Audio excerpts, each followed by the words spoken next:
Hello friends, good morning.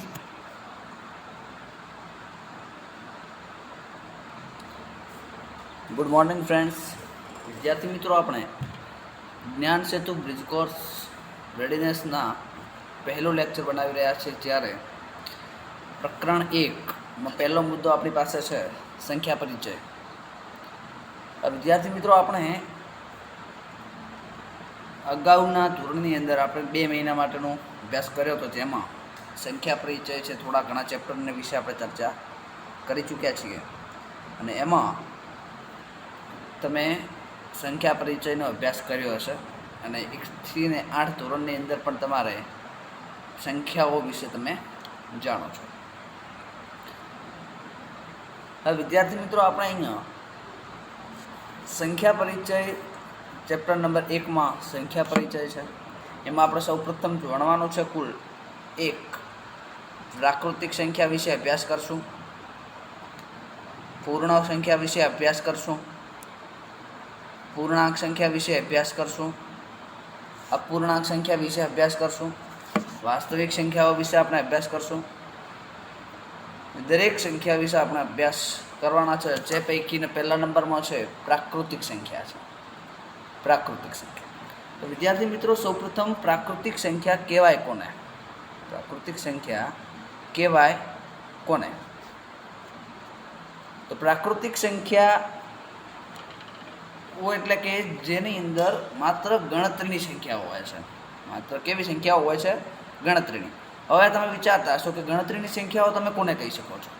ગણતરીની સંખ્યાઓ કહેવા માટે દાખલા તરીકે આપણે કોઈ વસ્તુની ગણતરી કરીએ છીએ, તો આપણે એ વસ્તુની ગણતરી કરવા માટેની સંખ્યા કઈ સંખ્યાથી શરૂઆત કરીએ છીએ? દાખલા તરીકે આપણે તમારી પાસે કોઈ ગ્લાસ છે, તો એ ગ્લાસની સંખ્યા તમારે ગણવી છે. તો એ ગ્લાસની સંખ્યા ગણવા માટે તમારે શું કરવું પડે છે? તો કે ગણતરીની સંખ્યા એટલે કે સીધા આપણે કેટલાથી કરીએ છીએ? 1 2 3 4 5 6 7 8 9 10. એવી રીતના આપણી પાસે સંખ્યાઓ અસંખ્ય સુધી ચાલતી આવે છે. એટલા માટે આપણે એને પ્રાકૃતિક સંખ્યાઓને કેવી સંખ્યાઓ કહી શકીએ છીએ? ગણતરીની સંખ્યાઓ કહીએ છીએ. કેવી સંખ્યાઓ કહીએ છીએ? ગણતરીની સંખ્યાઓ. ત્યાર પછી મિત્રો એક આમાં ધ્યાન રાખવાનું છે આપણે કે પ્રાકૃતિક સંખ્યાઓ જે છે એને આપણે કેવા, પૂર્ણાંક સંખ્યા તો છે જ, પણ કેવા? તો કે પોઝિટિવ એટલે કે ધન પૂર્ણાંકોની સંખ્યા પણ કહેવામાં આવે છે. કેવી સંખ્યા કહેવામાં આવે છે? ધન પૂર્ણાંકો કહેવામાં આવે છે. એટલે કે પોઝિટિવ ઇન્ટીજર્સ તરીકે ઓળખીએ છીએ. શેના તરીકે ઓળખીએ છીએ આપણે? પોઝિટિવ ઇન્ટીજર્સ તરીકે આપણે ઓળખીએ છીએ.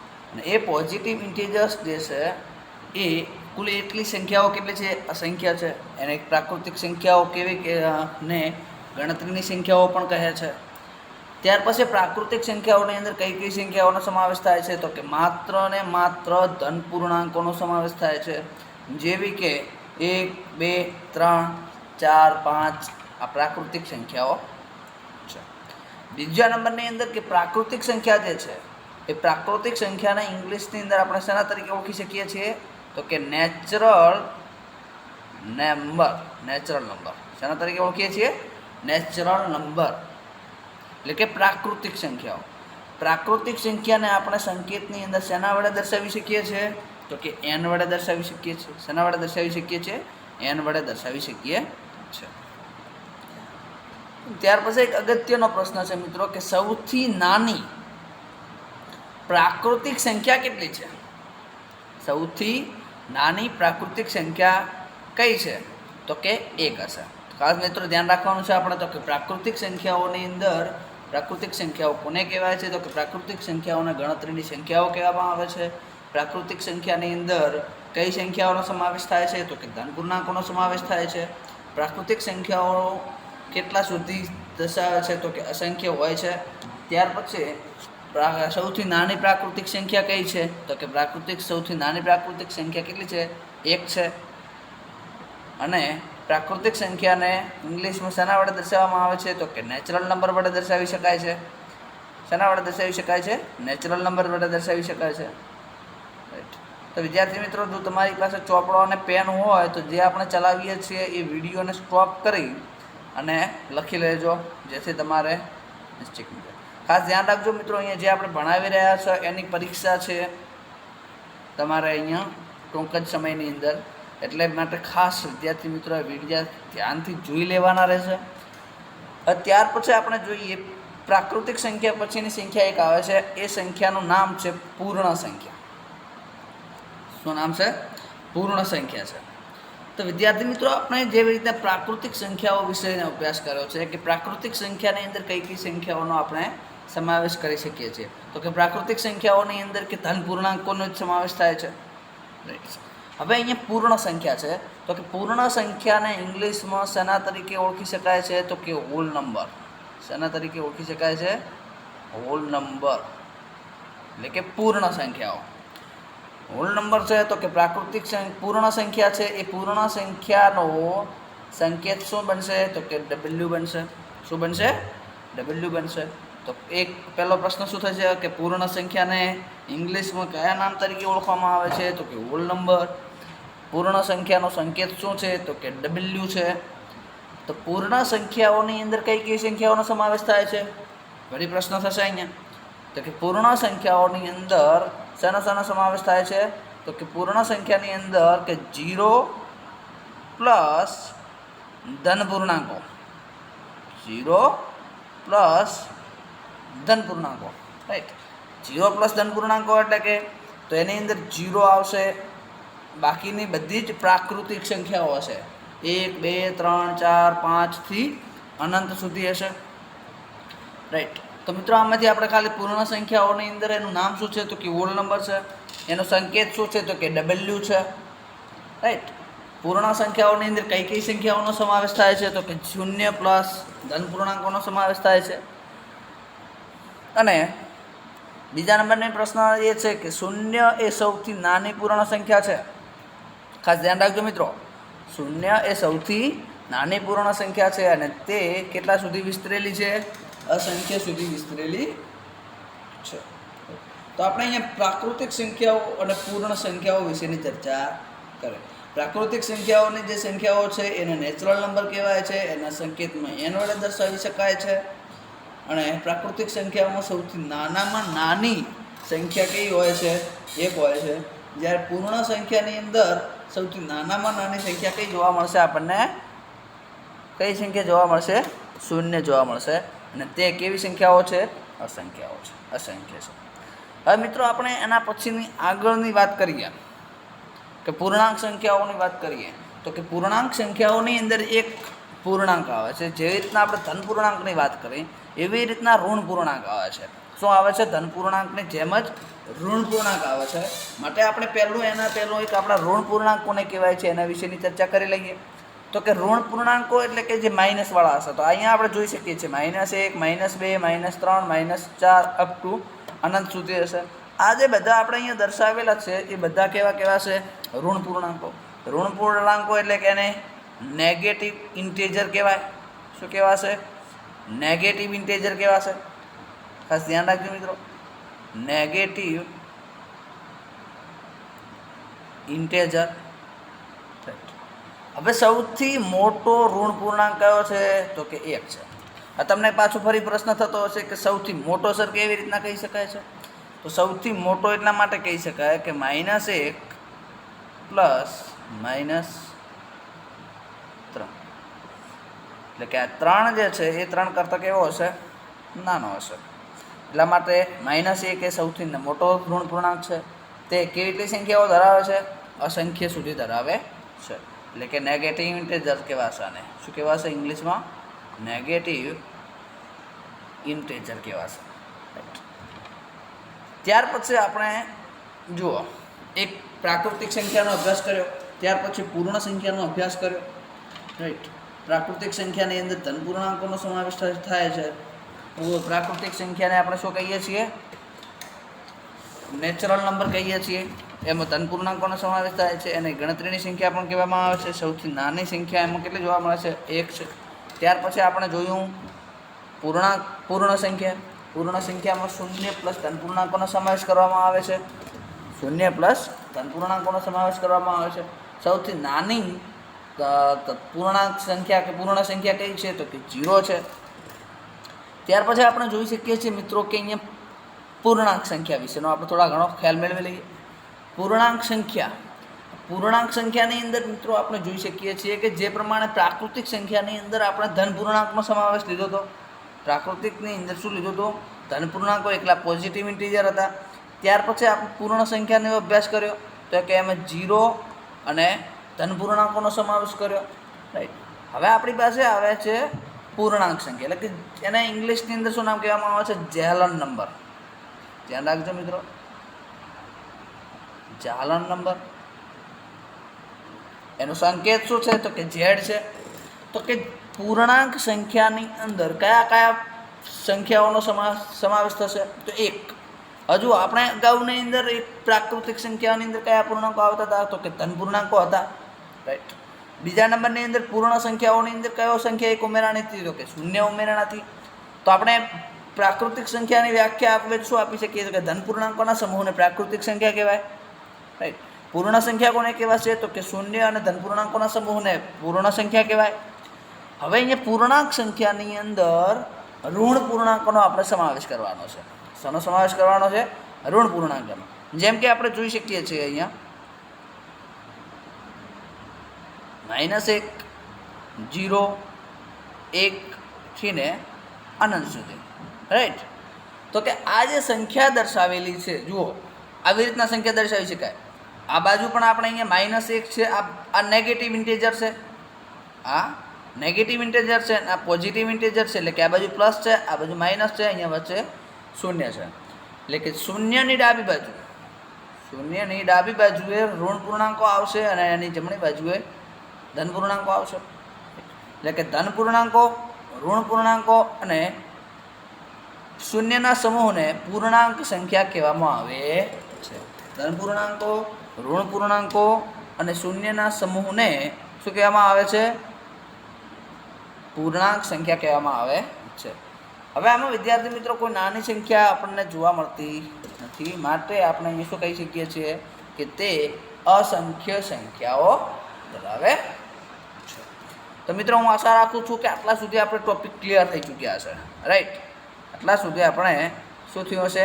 ક્લિયર થઈ ચૂક્યું હશે.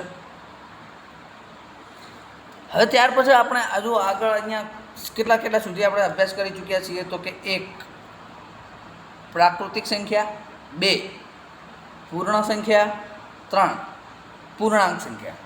તો પ્રાકૃતિક સંખ્યાની અંદર ગણતરીની સંખ્યાઓ એટલે કે 1, 2, 3 થી અનંત સુધી આવે છે. પૂર્ણ સંખ્યાની અંદર 0, 1, 2 થી અનંત સુધી આવે છે.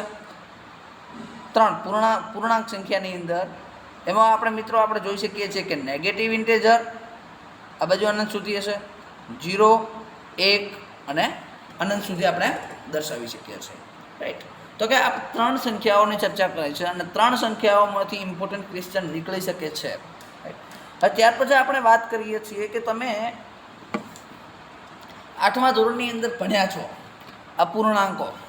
રાઈટ. અપૂર્ણાંકની અંદર આપણે ધન પૂર્ણાંકો ભણી ચૂક્યા હશો, ઋણ પૂર્ણાંકો ભણ્યા હશો, મિશ્ર પૂર્ણાંકો ભણ્યા હશો. રાઈટ. તો કે અહીંયા આપણે અપૂર્ણાંક વિશેની થોડા ઘણી માહિતી મેળવવાની છે. ધન પૂર્ણાંક કોને કહેવાય, ઋણ પૂર્ણાંક કોને કહેવાય. રાઈટ. તો આપણે અહીંયા જોઈ લઈએ છીએ કે અપૂર્ણાંક ફ્રેક્શન, અપૂર્ણાંક. હવે આપણે આગળ જોઈ ચૂક્યા છીએ કે ધન કોને કહેવાય છે અને ઋણ કોને કહેવાય છે. રાઈટ. એટલે કે જે સંખ્યા આગળ ધનનું ચિહ્ન હોય છે, દાખલા તરીકે +1, તો આ ધન પૂર્ણાંક કહેવાશે. રાઈટ. અહીંયા છે દાખલા તરીકે -1, તો આ કેવો પૂર્ણાંક કહેવાશે? ઋણ પૂર્ણાંક કહેવાશે. પરંતુ મિત્રો અહીંયા ખાસ ધ્યાન રાખજો કે ધન પૂર્ણાંક આગળ જે પ્લસની જે નિશાની છે એ પ્લસની નિશાની દર્શાવાતી નથી. માટે એને આપણે શું કહેવાય છીએ? એ પણ ધન ઇન્ટેજર જ છે, એટલે કે પોઝિટિવ ઇન્ટેજર કહેવાશે. શું કહેવાશે? Positive integer. અને ઋણ પૂર્ણાંકને આપણે શું કહીએ છીએ? નેગેટિવ ઇન્ટેજર કહીએ છીએ. રાઈટ. તો ધન પૂર્ણાંકો કયા છે આપણે જોઈ લઈએ. તો કે 1/3, ખાસ ધ્યાન રાખજો મિત્રો, 1/3, 3/5, 3/7, 4/7, 5/7 વગેરે વગેરે બધા કેવા છે? ધન પૂર્ણાંકો છે. એટલે કે જે મિત્રો તમે અહીંયા પૂર્ણાંકની અંદર સંખ્યા દર્શાવેલી છે એની અંદર બધાની સંખ્યા કેવી છે? તો કે પોઝિટિવ છે, એટલે કે ધન દર્શાવે છે. કેવી દર્શાવે છે? ધન દર્શાવે છે. માટે એ બધી સંખ્યા જે આપણને જોવા મળે છે એ સંખ્યા બધી કેવી છે તો કે ધન અપૂર્ણાંકો છે. રાઈટ. બીજા નંબરની અંદર આપણે વાત કરીએ તો કે ઋણ અપૂર્ણાંકો કોને કહેવાશે? ઋણ અપૂર્ણાંકો કોને કહેવાશે? તો કે ઋણ અપૂર્ણાંકની અંદર જે તમારી પાસે અપૂર્ણાંક છે એની આગળ માત્ર માઇનસ એટલે કે ઋણનું ચિહ્ન હોય. દાખલા તરીકે 1/2, -3/5, -7/3. રાઈટ. તો આ જે બધી સંખ્યાઓ તમને મળે છે એ બધી સંખ્યાઓને શું કહીશું આપણે? ઋણ અપૂર્ણાંકો કહીશું. શું કહીશું? ઋણ અપૂર્ણાંક. અહીંયા ઉદાહરણ આપેલ છે જુઓ, -1/5, -3/5, -5/9 વગેરે આ બધા કેવી સંખ્યાઓમાં આવે છે? વગેરે ઋણ અપૂર્ણાંકો છે. એવી જ રીતે આપણે જોઈ શકીએ છીએ અહીંયા જુઓ, ધન પૂર્ણાંકની અંદર આગળ તમને કોઈ નિશાન છે નહીં, અને કોઈ નિશાન આગળ ના હોય તો આપણે શું સમજવાનું છે? પ્લસ છે. તો કે +1/2, +3/5, +4/6 એટલે 2/3 થશે. રાઈટ. હવે આપણે અહીંયા જોઈ લઈએ, અપૂર્ણાંક છે તો અપૂર્ણાંકની અંદર ખાસ શાનો સમાવેશ થતો હોય છે? તો કે બે સંખ્યા આવે, તો કે એક અંશ અને છેદ. શું આવશે? અંશ અને છેદ. તો મિત્રો આપણે અહીંયા જોઈ શકીએ છીએ કે તમારી પાસે કોઈ એક સંખ્યા છે 5/9. રાઈટ. 5/9 છે તો 5 જે છે એ અંશમાં કહેવાશે. ક્યાં કહેવાશે? અંશમાં. અને 9 જે છે એ શું કહેવાશે? છેદ કહેવાશે. તો અપૂર્ણાંક કોને કહીશું? તો આપણે જોઈ શકીએ છીએ કે અંશ અને છેદ, અંશ અને છેદ જે દર્શાવેલ હોય છે એને આપણે શું કહી શકીએ છીએ? અપૂર્ણાંક કહી શકીએ છીએ. અપૂર્ણાંક મતલબ કે જે અપૂર્ણાંક એટલે કે દાખલા તરીકે તમારી પાસે 1/2 છે, 1/2. તો મિત્રો તમે 1/2 કરો છો, 1/2 કરો તો તમને અહીંયા પોઈન્ટમાં જવાબ મળશે. શું મળશે? પોઈન્ટમાં જવાબ મળશે. પોઈન્ટમાં જવાબ મળશે. તો કે જે તમને અહીંયા આજે ભાગફળ મળ્યું છે, જે તમને અહીંયા ભાગફળ મળે છે, એ ભાગફળ જે મળે છે એ ભાગફળ એ સંખ્યા કેવી છે? પૂર્ણ સંખ્યા નથી. રાઈટ. એ સંખ્યા પૂર્ણ સંખ્યા નથી. આપણે અગાઉ ચર્ચા કરી ચૂક્યા છીએ, પ્રાકૃતિક સંખ્યાઓ છે કે પૂર્ણ સંખ્યાઓ છે. એની અંદર આપણે જોયું કે એ જે આપણને જે સંખ્યાઓ મળે છે, જે સંખ્યાઓ મળે છે એ કેવી સંખ્યાઓ મળે છે? આપણને પૂર્ણ સંખ્યા મળે છે. કેવી સંખ્યા મળે છે? પૂર્ણ સંખ્યા મળે છે. મતલબ કે એમાં પોઈન્ટવાળી આપણને સંખ્યા જોવા મળતી નથી. આપણે પ્રાકૃતિક સંખ્યાઓનો અભ્યાસ કર્યો, પૂર્ણ સંખ્યાનો અભ્યાસ કર્યો, ત્યાર પછી આપણે પૂર્ણાંક સંખ્યાઓનો પણ આપણે અભ્યાસ કરી ચૂક્યા છીએ. પૂર્ણાંક સંખ્યાનો પણ આપણે અભ્યાસ કર્યો. એમાં પણ આપણને કેવી સંખ્યાઓ મળે છે? માત્ર ને માત્ર પૂર્ણ સંખ્યાઓ મળે છે. પૂર્ણ સંખ્યા મળે છે. એની અંદર આપણને ફ્રેક્શન એટલે કે અપૂર્ણાંક સંખ્યાઓ મળતી નથી. એટલે કે અપૂર્ણ સંખ્યાઓ આપણને જોવા મળતી નથી.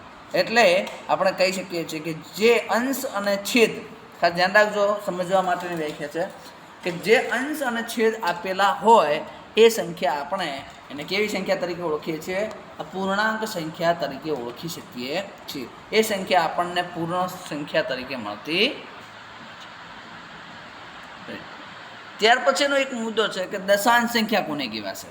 દશાંશ સંખ્યા. હવે મિત્રો આપણે અગાઉ જોયું અપૂર્ણાંક સંખ્યાઓ. શું જોયું? અપૂર્ણાંક સંખ્યા જોયું. રાઈટ.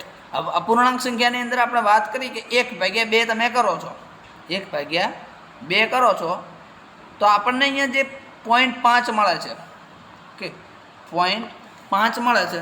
તો આ જે 0.5 જે મળે છે એ પોઈન્ટ મળે છે એટલે કે એ કેવી કહેવાશે? અપૂર્ણાંક તો છે જ ઓલરેડી, પરંતુ એ સંખ્યાને આપણે દશાંશ સંખ્યા કહી શકીએ છીએ. દશાંશ સંખ્યા કહી શકીએ છીએ. કેવી સંખ્યા તરીકે ઓળખી શકીએ છીએ? દશાંશ સંખ્યાઓ તરીકે ઓળખીએ. દશાંશ કેમ? કે દાખલા તરીકે 0.5 છે તો કે 0.5 એટલે કેટલી સંખ્યાઓ છે મિત્રો? તો કે અહીંયા એક જ સંખ્યા છે. તો કે આપણે શું કરી શકીએ? તો કે 5/10 કરી શકીએ. 5/10 કરશો એટલે જુઓ મિત્રો, અહીંયા તમને પાછા 1/2 મળી જાય, એટલે કે અપૂર્ણાંક સંખ્યા પાછી મળી જશે. તો આ જે 0.5 છે એને દશાંશ સંખ્યા પણ તરીકે ઓળખી શકાય છે. ખાસ ધ્યાન રાખજો મિત્રો, અહીંયા એક ટોપિકની અંદર બે સમજાવું છું. રાઈટ. અપૂર્ણાંક છે, અપૂર્ણાંક 1/2 છે તો 1/2 નો તમે જે ભાગાકાર કરો છો તમને જે સંખ્યા મળે છે એ અપૂર્ણ સંખ્યા મળે છે. રાઈટ છે. પણ અપૂર્ણ સંખ્યા મળે છે, પરંતુ અહીંયા જે સંખ્યા તમને મળી એ સંખ્યા તમને શેમાં મળે છે? પોઈન્ટમાં મળે છે. શેમાં મળે છે? પોઈન્ટમાં મળે છે. અને પોઈન્ટમાં મળે છે તો માટે આપણે એ સંખ્યાને કેવી સંખ્યા તરીકે ઓળખીશું? તો કે દશાંશ સંખ્યા તરીકે ઓળખી શકીએ. કેવી સંખ્યા તરીકે ઓળખી શકીએ? દશાંશ સંખ્યા તરીકે. રાઈટ. હજુ દશાંશ સંખ્યા તરીકે. હવે ચલો એના પછીનો નવો ટોપિક છે દશાંશ સંખ્યા. તો કે દશાંશ સંખ્યા કોને કહેવાશે? તો કે 0.5, -0.2, -1.3, 2.22 વગેરે દશાંશ પૂર્ણાંકો જોવા મળે છે. કેવી સંખ્યા જોવા મળે છે આપણને? વગેરે આપણને કેવી સંખ્યા જોવા મળે છે? દશાંશ પૂર્ણાંકો જોવા મળે છે. અને વિદ્યાર્થી મિત્રો, તમે દશાંશ પૂર્ણાંકો વિશેનો અભ્યાસ તમે ઓલરેડી 7માથી 6ઠા 7માની અંદર કરી ચૂક્યા છો. તમારે ખબર છે કે આવી રીતના દશાંશ સંખ્યા કોઈ આપેલી હોય કે દાખલા તરીકે તમારી પાસે 0.7 છે, તો આપણે શું કરતા હતા કે જો પોઈન્ટ જોવા મળે આપણને તો કે 7/10 કરતા હતા. જો એવી ને એવી રીતે અહીંયા જો કોઈ માઇનસવાળી સંખ્યા હોય તો પણ આપણે શું કરી શકીએ છીએ? માઇનસ છે તો માઇનસના માઇનસ જ રહેશે. માઇનસની અંદર આપણે કોઈ ફેરફાર કરવાનો થતો નથી. તો 1.3 છે તો આપણે શું કરી લખી શકીએ? તો કે 13/10 લખી શકીએ. એવી રીતના આપણી પાસે દાખલા તરીકે 3 થી 4 દશાંશવાળી હોય કે 0.775 છે, તો આપણે અહીંયા જોઈએ તો કે પોઈન્ટ પાછળ કેટલા દશાંશ ચિહ્ન છે? તો કે 1, 2 ને 3 છે. તો કે 757/1000. 757/1000. તો આપણે જોઈ શકીએ છીએ કે આ જે સંખ્યાઓ મળે છે એવી સંખ્યાને આપણે શું કહી શકીએ? હવે જુઓ મિત્રો, આ 757/1000 છે, એની અંદર અંશ પણ છે અને છેદ પણ છે, તો એને આપણે પૂર્ણાંક સંખ્યા પણ કહી શકીએ છીએ. શું કહી શકીએ છીએ? અપૂર્ણાંક સંખ્યા પણ કહી શકીએ છીએ. પરંતુ અહીંયા જુઓ, હવે આ જે 0.757 છે એ સંખ્યા કેવી સંખ્યા કહેવાશે? દશાંશ સંખ્યા કહી શકાય છે. ચલો, ત્યાર પછી આપણે મિત્રો જોઈએ સમય સંખ્યાઓ. શું જોઈશું?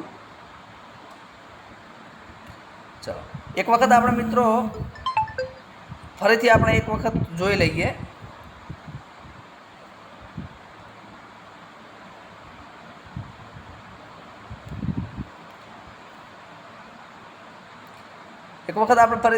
કે પ્રાકૃતિક સંખ્યાઓ કોને કહેવાય છે? પ્રાકૃતિક સંખ્યાઓની અંદર કઈ કઈ સંખ્યાઓનો સમાવેશ કરવામાં આવે છે?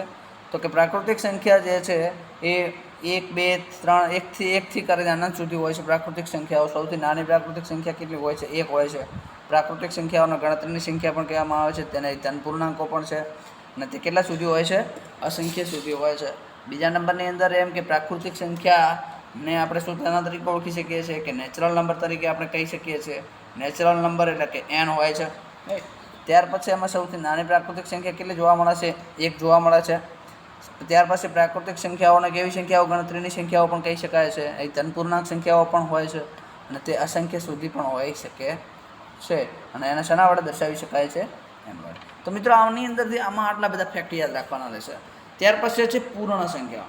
પૂર્ણ સંખ્યાની અંદર આપણે 0, 1, 2, 3 પૂર્ણ સંખ્યાઓ છે. 0 એ સૌથી નાની પૂર્ણ સંખ્યા છે. તે કેવી સંખ્યાઓ છે? અસંખ્ય સુધી દર્શાવે છે. તો મિત્રો બીજા નંબરની અંદર આપણે કે ગણતરીની સંખ્યા જે હોય છે એટલે કે માત્ર જે ધન પૂર્ણાંકો છે એ ધન પૂર્ણાંકોના સમૂહને પ્રાકૃતિક સંખ્યા કહે છે. એવી જ રીતના કે ધન પૂર્ણાંક અને શૂન્યના સમૂહને આપણે શું કરી શકીએ છીએ? તો કે પૂર્ણ સંખ્યા કહી શકીએ છીએ. શું કહી શકીએ છીએ? પૂર્ણ સંખ્યા કહી શકીએ છીએ. ત્યાર પછી ઋણ પૂર્ણાંકો છે. તો કે -1, -2, -3 વગેરે ઋણ પૂર્ણાંકો છે. -1 એ સૌથી મોટો ઋણ પૂર્ણાંક છે. ખાસ ધ્યાન રાખજો મિત્રો, અહીંયા ભૂલ ના કરતા. અહીંયા ભૂલ થશે તમારે, એટલા માટે જ અહીંયા સાફ લખો છો કે -1 એ સૌથી મોટો ઋણ પૂર્ણાંક છે અને તે કેટલા સુધી દર્શાવેલો છે? 0 સુધી દર્શાવેલો, એટલે કે નેગેટિવ ઇન્ટેજર કહેવાય. એના શું કહેવાશે? નેગેટિવ ઇન્ટેજર કહેવાશે.